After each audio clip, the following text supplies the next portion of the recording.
Hello everyone, welcome back to the podcast where we go beyond words to connect the world.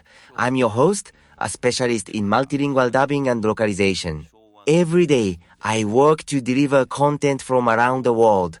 Not just in different languages, but in ways that truly resonate with the emotions, values, and cultures of audiences everywhere. In this show, we dive deep into the power of AI, technology, business, and the subtle, often overlooked art of language. But not from the usual angles. We explore these topics patiently, thoughtfully, peeling back the layers to see what's really going on underneath. Today's theme is, in the world of generative AI, is there really any difference anymore? Let's slow down. Let's dive deep together. Take a moment and think about how far AI has come in just the past few years. It's astonishing. The evolution of generative AI isn't just fast. It's accelerating at a pace that's hard to wrap our minds around. Look around you. On the news, across social media, in business strategy meetings, AI is everywhere, shaping the future faster than most of us can even keep up with. Names like ChatGPT, Claude, Gemini, Meta's Llama, and Mistral dominate the conversation. It feels like every month there's a new model, a new upgrade, a new promise of being smarter, faster, better. But here's the question that's been on my mind lately. Are they really that different? It's a simple question, but sometimes the simplest questions are the ones worth exploring. Let's rewind for a second.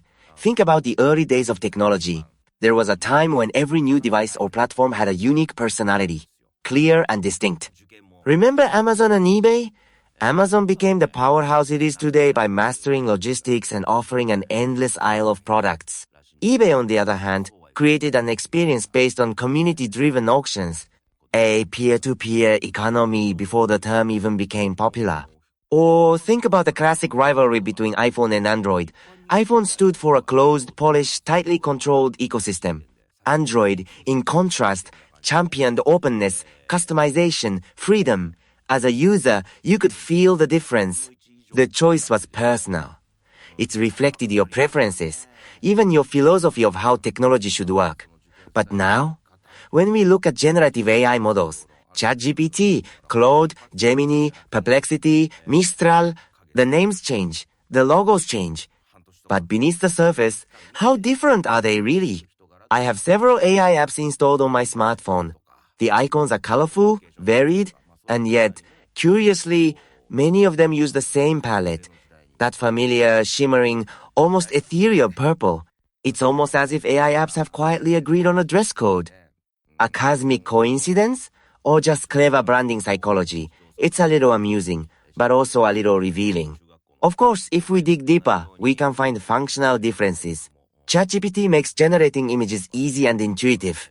Claude excels at condensing long, complex documents into clear summaries. Gemini merges text and images through seamless multimodal processing. But here's the thing. Are these differences something the average user notices, feels, in their daily life? Let's take a little detour here.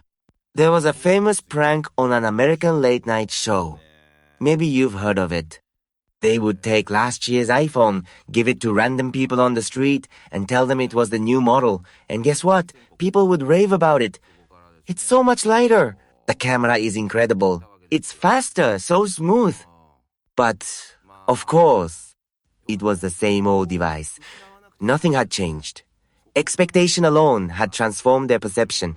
And, honestly, that's what today's generative AI world feels like sometimes. Sure, the models are improving. No question. Each new version is more capable, more efficient. But for everyday users like you and me, the differences are becoming harder and harder to feel. So, here's the next big question. If the products are so similar, how do companies create differentiation?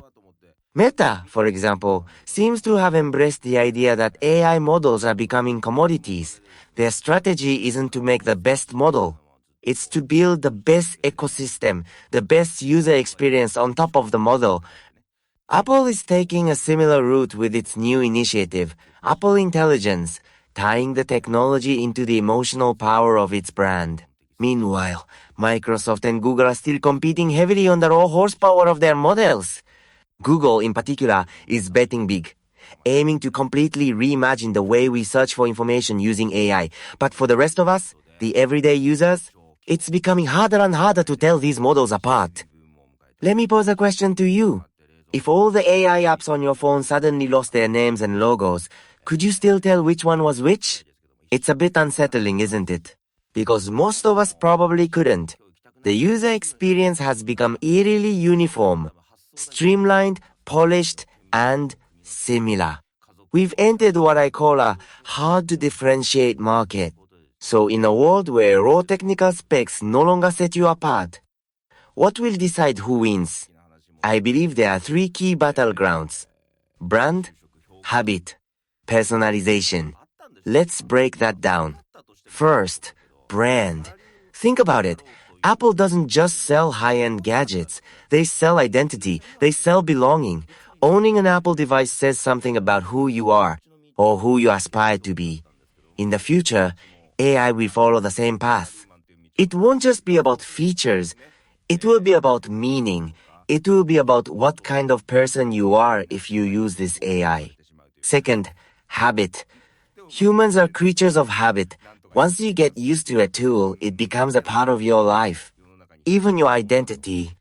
Generative AI models, as they learn more about us, our preferences, our patterns, our quirks, they become personalized. The AI starts to know us. And once that familiarity sets in, once you feel, this AI gets me, switching becomes unthinkable. Third, personalization. The more you use it, the more it becomes yours. Your AI will adapt to your voice, your way of thinking, your needs. It won't just be smart. It will be intimate. And that is a powerful lock-in. Sound familiar? It should. Because we've seen this before with social media, Facebook, Instagram, TikTok. They don't just host your photos and videos. They host your memories, your friendships, your life moments. Generative AI is following a similar path. But here's a deeper question. If every AI could do everything, what would make you choose one over another? Think about that for a moment. The answer, I believe, lies not in logical features, but in emotion. Now, let me bring this back to my world for a moment. In my work, multilingual dubbing and localization, it's not enough to simply translate words. Literal translations often fail to connect. They miss the tone, the nuance, the emotion. True connection comes from understanding culture, history, values, and weaving that into the words. And I believe the same is true for AI. It's not enough to provide accurate answers. The real breakthrough will be in AI systems that understand how to answer. Not just what to say, but how to say it. Tone, sensitivity, context, emotion. Imagine an AI that remembers not just your preferences but your feelings, that understands your moods, your style, your humor. That's not just powerful, that's transformative, and that's why I believe the future belongs to AI that resonates with the heart. Today's reflections were inspired not only by my own experiences in localization, but also by a podcast conversation between Benedict Evans and Tony Kalen Brown.